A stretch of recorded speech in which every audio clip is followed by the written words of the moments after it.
We talk a lot around here about Caribbean cruising because honestly, that's what most people want to do.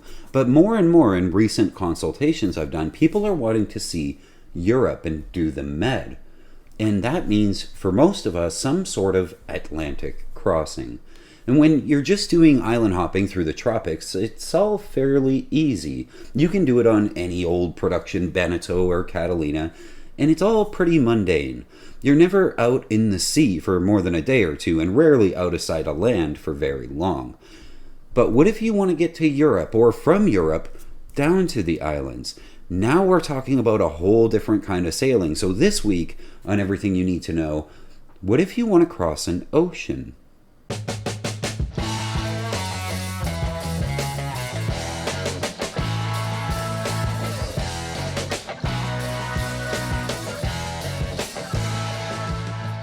In the early summer months, more than 1,000 boats are getting ready to flee the islands for fear of hurricane season or their respective insurance companies' wrath.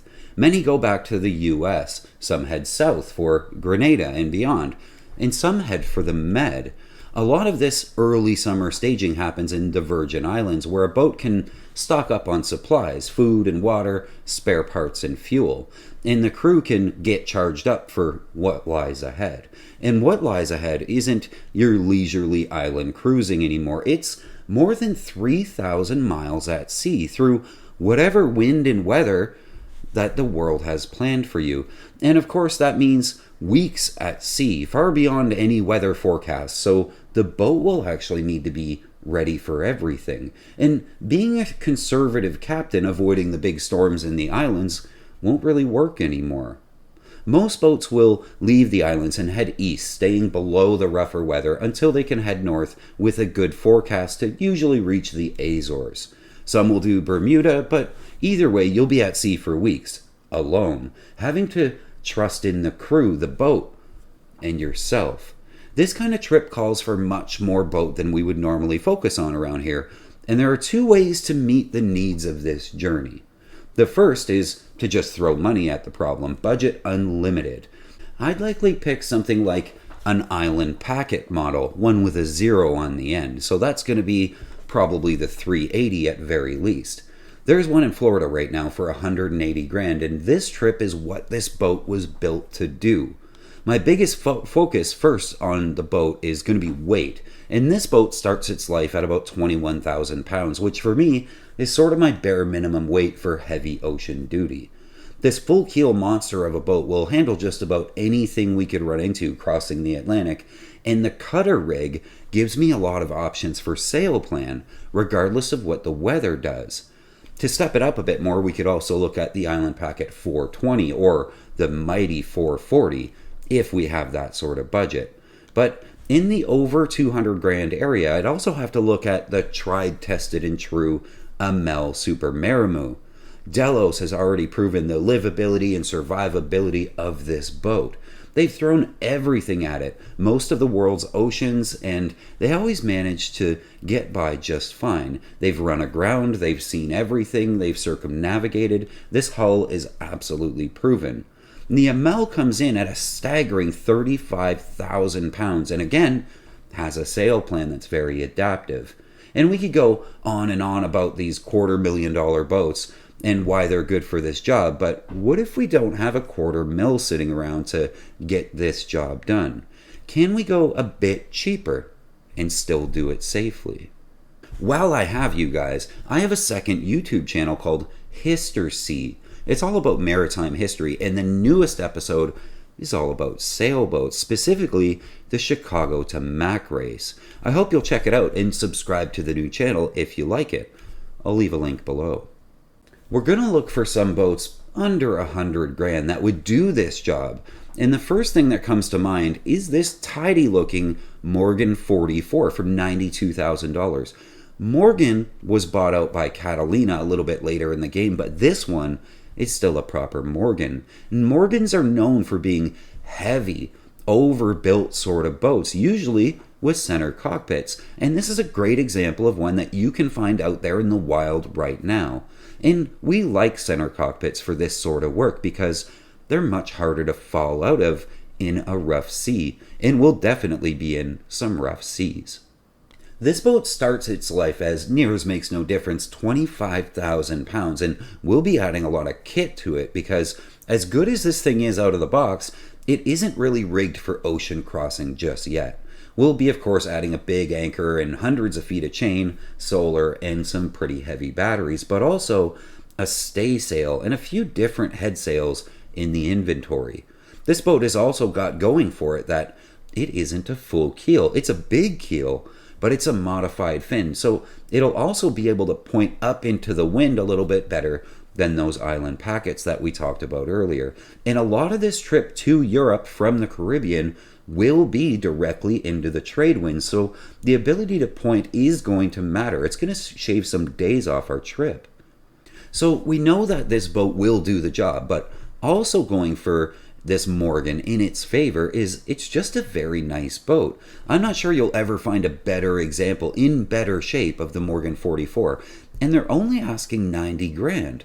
It's all very beautiful, and it's still small enough that you could run it with a smaller crew than something like the Amel, a more complicated, bigger boat.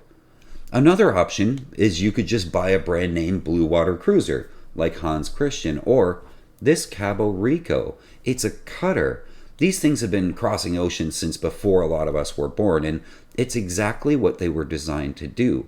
They have the full keel and 20,000 pound starting weight that we want in an ocean boat, but you can get these things for less than 100 grand. And the sail plan is designed to adapt to whatever the wind happens to be doing. You have loads of canvas to put up in the light air, right down to the smallest of storm sails when you just want to keep the boat under power to ride out the worst the Atlantic is going to be throwing at you.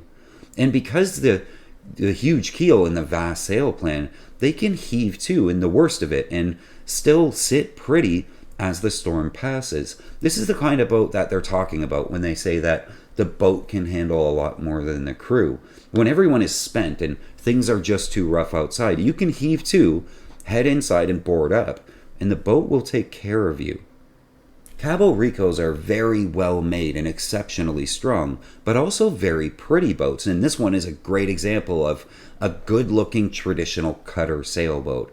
She'll carry all the anchor and chain you could ever want, all the water and food that you're going to need, and she'll always get you to where you're headed. You may notice a trend here, where as the price comes down, the boats get older. And that's the big question with an ocean boat like these. Do you spend north of $250,000 on something you can still get insurance on, or do you spend 50 grand on something that you'll have to do a lot of work on? Which leads me to the reason that I made this episode in the first place. What about all those Taiwanese boats that we see for sale all the time? Aren't they good at this ocean stuff? Lady K Sailing is brought to you by patrons, people who give a couple of bucks an episode to make these videos possible. The goal of Lady K Sailing has always been to get more people sailing more easily. If you'd like to help out with that, please consider becoming a patron. And a big shout out to all the patrons who have gotten us this far. I sure couldn't do it without you. So many boats came out of Taiwan, and you can find them just about anywhere. We've got a bunch that made their way up here to the Great Lakes, but really anywhere else in the world that you look, these boats are plentiful, and plentiful means cheap. For about 50 grand, I can't think of a more capable ocean crosser. A boat that can be bought just about anywhere in the world, and with some kit added, be ready to cross any ocean that you can throw at it. But of course, you have to be up for some elbow grease. These Taiwan boats were usually very well made with very heavy glass layup, much thicker than needed. If it were to hit a shipping container, my money's kind of on the boat. They tend to have full encapsulated keels, so there's no keel bolts to worry about. They tend to be cutter rigged, so we'll have a huge sail plan that lends itself well to all sorts of sailing environments. They tend to be of shallower draft, so the Bahamas and the Florida Keys will be open to us.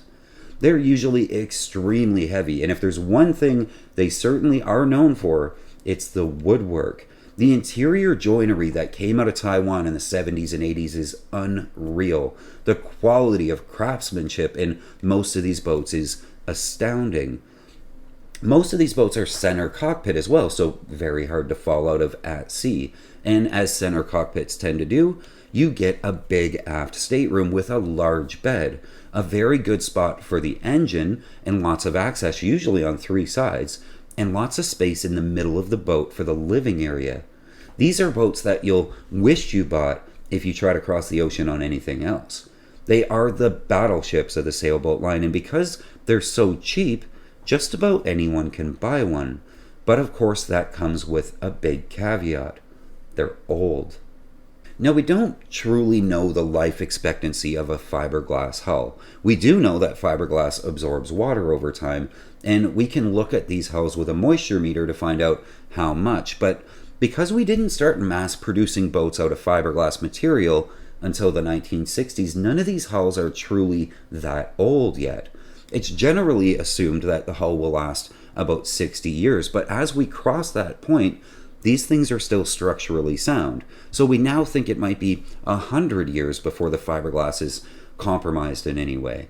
If you find yourself drawn to one of these boats, a good moisture reading of the hull is critical, but in most cases, they're just fine and they have decades left of cruising life left in them. So we can turn our attention to the other stuff that goes wrong with an old boat. First, if there's core in the deck, it will be immediately suspect. Every time a screw is run into the deck without first being over-drilled and backfilled with thickened epoxy, the hole it leaves lets water in, and a soft deck is the quickest way to write off one of these boats. No one wants to do core work, and with so many of these for sale, you can't be blamed for walking away from one with a bad deck. Assuming the hull and deck are good though, you really just have to find one of these with a layout inside that you can live with. They all have relatively the same cockpit and the same deck work, so you can focus on the inside of the boat. And when you find one that checks all the boxes, all that's left to worry about is the engine, rigging, and sails. But for a boat that you might be able to get for less than 50 grand, you could feasibly replace all of it, brand new, and still be world cruising for under 100 grand with a mechanically brand new boat. What comes with an old boat like this is the work. However, you'll be doing a lot of wiring, and marine electrician will certainly be added to your resume before you're through. It's safe to assume also that the plumbing will need a ton of work, so you may as well go buy those PEX crimpers right now and get it over with. With those new skills, you should also find a first mate that loves oiling teak and polishing brass, because these boats are covered with the stuff. But when they're all shined up, they do look truly beautiful. I know someone that owns one of these boats, and really the only problem with actually owning it year after year is the hauling it out of the water for maintenance. At about 30,000 pounds, they aren't light. And because of the shape of the monstrous keel, we have to use 2 different length straps to lift it so it stays level in the air and it gets set down level. But if I'm going from the islands to the Azores and onto the Med, and my trek is going to be throughout Europe, and I don't have money for an Istalnd Packet or an Amel, I sure as heck would feel comfortable on one of these old battle axes. What would you want for cruising the ocean? Leave it in the comments, and let's see what you guys think. Please don't forget, also give this video a thumbs up if you liked it, and check out that History video that I talked about, the Chicago to Mac race history. It's really interesting. Until next week, guys, keep the heavy side down, but not too far down. We'll see ya.